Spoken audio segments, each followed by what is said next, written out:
It's Thursday, August 6th, and here's what you need to know by noon. Saudi Arabia is being squeezed at both ends of its oil trade. The Strait of Hormuz still closed in the east, its tankers being hit in the west. And overnight, Iran warned it could squeeze harder. Plus, Iran's own president says he is having trouble reaching the new supreme leader. And the stock market set another record while the oil it runs on went the other way.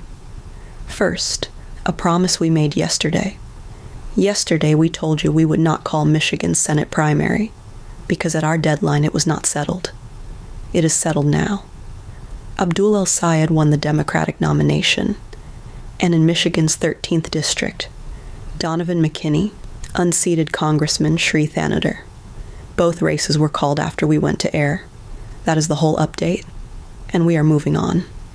Now the Strait, and this is the story today.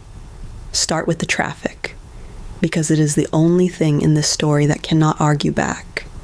Before this war, 120 to 140 ships a day went through the Strait of Hormuz.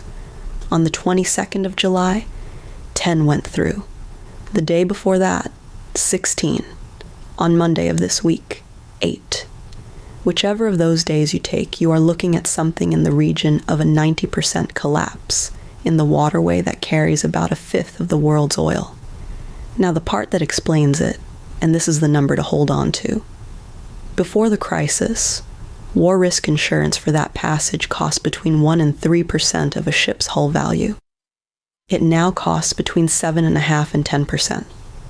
And in per ton terms, shipping crude from the Gulf to China ran about $78 a ton in late July, against a 5-year average of just under 19.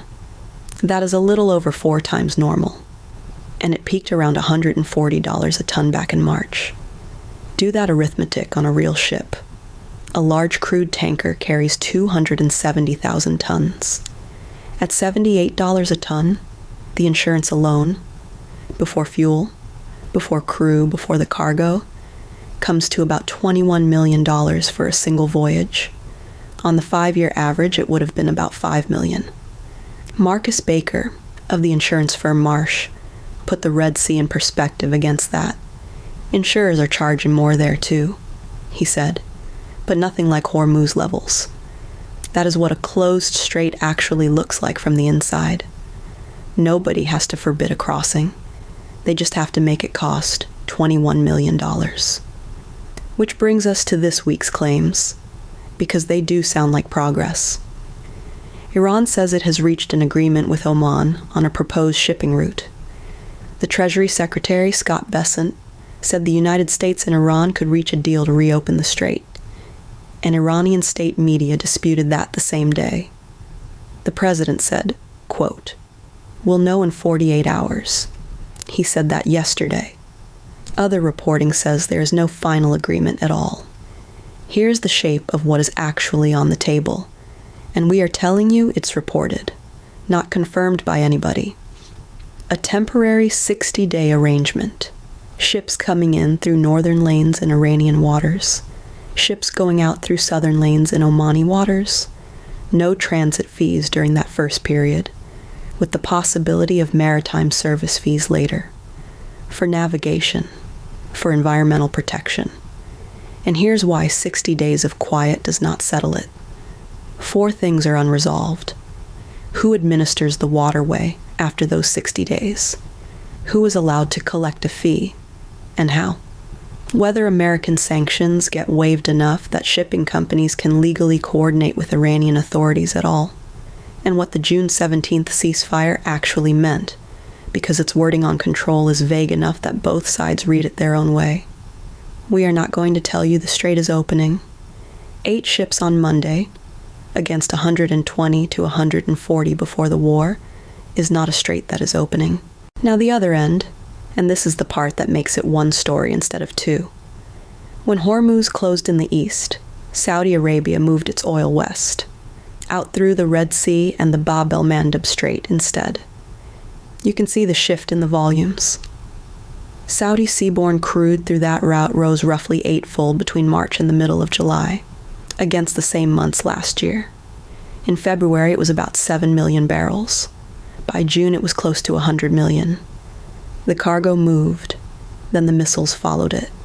Yesterday, the Saudi oil tanker Wafa was struck in the northern Red Sea, off the coast of Yanbu. The Houthi military spokesman, Yahya Saree, said on video that his forces had, quote, successfully targeted the Saudi oil tanker Wafa in the northern Red Sea, off the coast of Yanbu, with a number of ballistic missiles, end quote.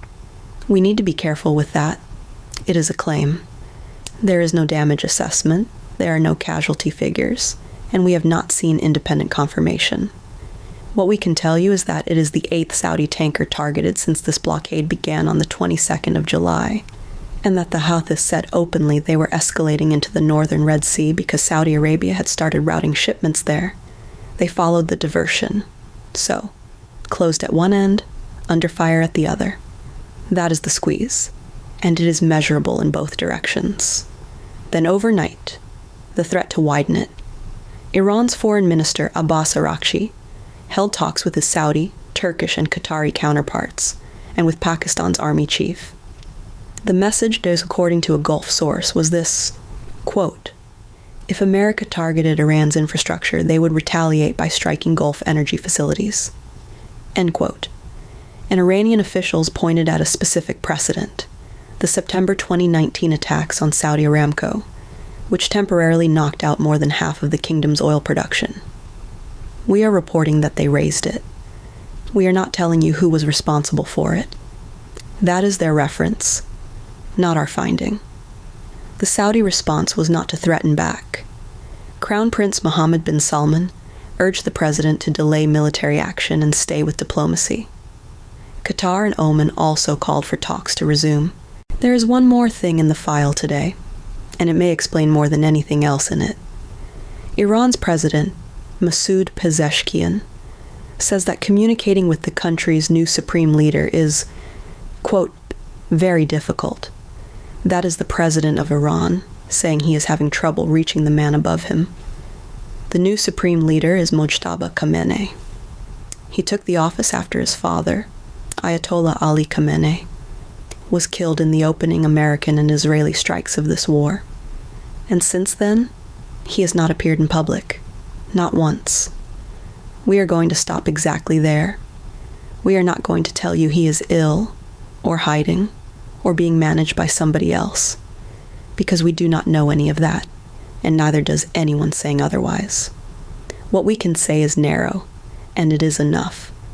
Every story in this episode is about a negotiation that will not close, and one of the two governments in it has a head of state who says he cannot easily reach his own decision-maker. Now the money, which spent Wednesday looking at a completely different world. The S&P 500 rose 0.6%, adding to the record it set on Tuesday. The Dow gained 381 points. The Nasdaq added 0.4. Treasury yields held roughly steady, and oil went up with them. Brent crude rose about 1% to just over $80 a barrel. Stocks and oil moving the same direction on a day the Strait stayed shut is worth noticing, and that is all we are going to do with it. We are not telling you what either one does next. But there was a second signal in the same session, pointing the other way. Gold and silver both climbed. Gold by roughly 1.8%, silver by about 2.5%. Those are the assets people buy when they are worried. And they were rising on the same afternoon the S&P set a record.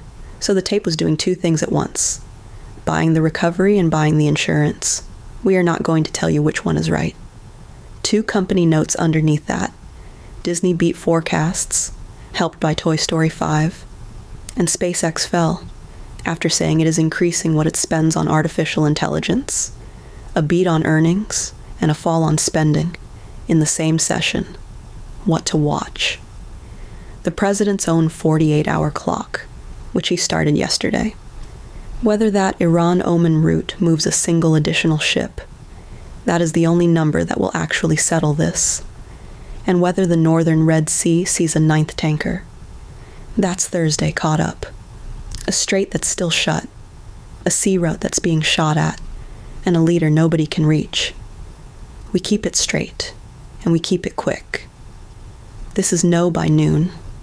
We'll be here tomorrow.